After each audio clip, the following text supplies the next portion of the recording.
핀테크 스타트업들이 검증을 하는 것이 좀 어려운 이유는 크게 저는 두 가지 정도 있다고 생각이 듭니다. 하나는 규제이고요. 또 하나는 검증에 시간이 많이 걸린다는 그런 영역인데요. 우선 규제적인 부분들을 좀 보면 금융에 사용되고 있는 데이터들은 우리가 획득만 한다 그래서 마음대로 붙여볼 수도 없고, 그리고 실제 그 부분들이 돈을 대출을 해주는 데 사용이 되거나 아니면 금융 서비스를 제공하는 데 사용이 되는 거기 때문에 규제적인 측면에서도 못하게 만들어 놓은 것들이 굉장히 많습니다. 규제는 굉장히 불편하고 불합리하게 여러 가지를 제약하고 혁신을 방해하는 것처럼 느껴지기도 하지만 실제 모든 규제는 다 보호하려는 가치가 있기 때문에 만들어진 거거든요. 그 보호하고자 하는 가치가 어떤 건지에 대한 것을 우리가 명확하게 사실 이해를 하고 그 정신을 지킬 수 있는 다른 방법을 찾아내는 것이 혁신이기 때문에 그런 부분들을 좀 만들어낼 필요가 있습니다. 법에서 사실 못하게 하는 경우도 있고요. 법에 정의가 안 되어 있기 때문에 할 수 없는 일들도 있거든요. 그런 부분들을 하기 위해서 금융위원회에서는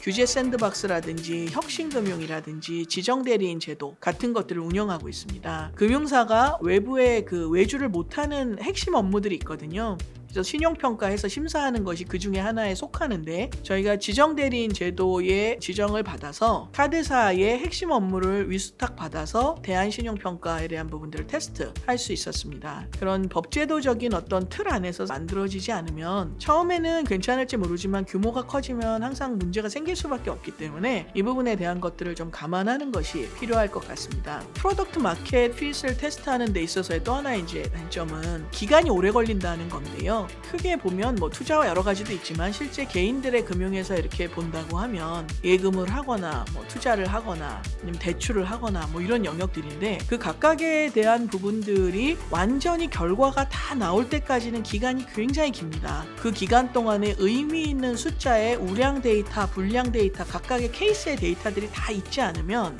검증을 먼저 해놓고 사용하는 것은 거의 불가능한 일들이거든요. 우리가 어떤 사업을 만들어서 제휴를 했는데 그것을 금융사하고 한 2년 정도 지켜보면서 그 다음에 어떤 타겟을 만들고 이렇게 하기에는 진척 속도가 너무 느리잖아요. 이 부분에 대한 것들을 개선하기 위한 아이디어를 조금 낼 필요가 있는데, 크레파스는 그래서 이 부분을 좀 이렇게 쪼개서 진행을 해봤습니다. 저희는 청년들에게, 그러니까 금융 적격자가 되지 못했던 사람들에게 다른 기준을 통해서 금융을 제공을 해줄 때 그 사람이 잘 상환할 수 있을 거라는 부분을 증명을 이제 해야 됐는데요. 그러니까 쉽게 말씀드리면 청년들에게 저금리로 대출을 해주면 청년들이 잘 쓰고 잘 갚을 거다라는 것인데, 이 말은 간단한데 검증해야 될 것들이 굉장히 많습니다. 일단 기본적으로 청년들한테 저금리를 제공을 해주면 급전 아무 돈이나 필요해 뭐 이렇게 하는 것이 아니라 정말 생산자금으로 쓸 수 있는 청년이 들어올 것인가 라는 영역들을 또 증명하는 것이 필요하고요. 그러면 그런 청년들이 들어왔을 때 알고리즘을 통해서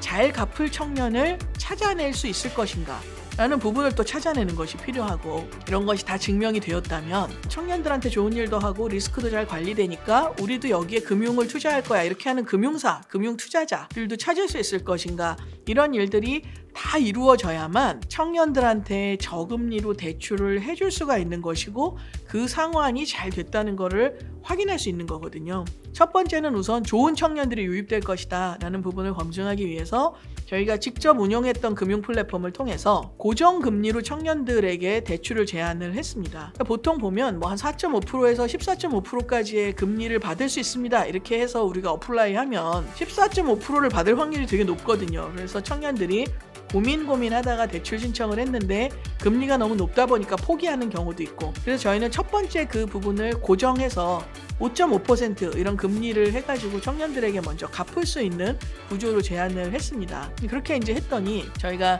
심사하고 받아들였던 청년들 중에서 자신들의 꿈을 이야기하고 성장 자금에 대한 부분들을 얘기하는 청년들이 많이 유입이 된다라는 것을 알 수 있었고요. 이 과정에서 쌓인 데이터를 가지고 두 번째 영역을 검증을 했는데, 그러니까 이렇게 선별되어 있는 청년들 중에서 그 잘 갚을 청년을 찾을 수 있는 그런 알고리즘이 있을 거다라는 영역이었습니다. 그래서 그걸 만든 다음에 저희가 청년을 모아서 모은 데이터를 가지고 실행을 하려면 데이터가 많이 필요한데 데이터 모을 시간이 좀 부족하잖아요. 그래서 1차적으로 만들어진 모형에 대한 것을 가지고 다른 금융사들하고의 제휴를 통해서 거기서 이제 하나하나 부분 테스트를 해서 검증된 데이터를 쓰고 검증된 변수들을 쓰고 검증이 좀 덜 된 변수에 대한 거는 다시 제외시키고, 이런 과정들을 어떻게 보면 거의 공동연구와 같은 부분을 통해서 데이터가 많이 축적되기 이전에도 또는 긴 기간이 되기 이전에도 병행해서 그런 테스트들을 다양한 포트폴리오에서 할 수 있었습니다. 그리고 이제 그 결과에 대한 부분들이 좀 이렇게 모이고 나니까 이제는 이 부분에 대한 것을 또 제안을 할 수 있는데요. 실제 작은 규모일 때는 할 수 있겠지만 이 부분들이 커졌을 때도 똑같은 성능이 유지될까라는 부분들을 또 우려하고 계시는 분들이 굉장히 많습니다. 그래서 저희는 세 번째 단계로 이제 해야 된다고 생각하는 부분을 지금 준비하고 있는데, 이것은 금융사와 함께 앞쪽에서 모았던 이 청년들에게 특화되어 있는 상품을 디자인해서 그 상품에 대한 부분들을 제안해서